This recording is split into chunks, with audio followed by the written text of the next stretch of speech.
This is the Marketplace Morning Report from the BBC World Service. I'm Anu Anand. Good morning. Now, 3 years after the Brexit referendum, the leaders of Britain's two main political parties are going to meet today to try and find a compromise.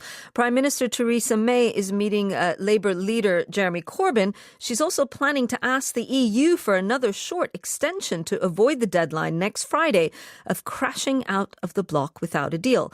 Now, Jacob Thundil is CEO of the drinks maker Cocofina here in Britain. He sells mostly to the EU. He says in the past few weeks he's sold out of stock, but that's not all good news. It's a lot of uncertainty. Some people have said to me, oh, that's really good, so you've sold a lot. But I haven't sold a lot. All I've done is I've shifted my stock to someone else's warehouse. They've taken on more risk by buying 3 months worth of stock.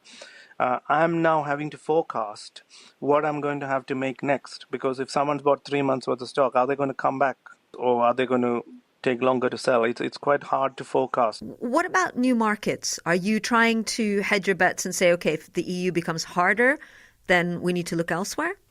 I haven't got a choice because I don't want to lose what I've already built in the EU, because I have connected with so many consumers. I've done so much marketing, social media. I've done translations in all these languages. So I'm not prepared to give it up. So I need to find a way to retain that and try and improve my exposure in other places. We're having discussions with customers from the Middle East. We're talking to people from India.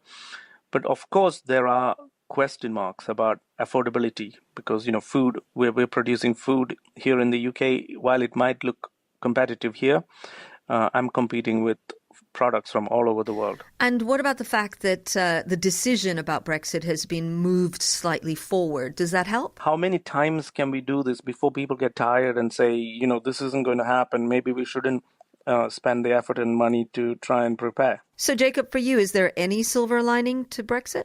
I guess this uncertainty has helped us to become stronger, and quite a lot of the competition has disappeared. So it's a bit sad. A few years before, there were so many brands of coconut products, and now at least 8 brands have disappeared. So it's good for us, but in a sad kind of way.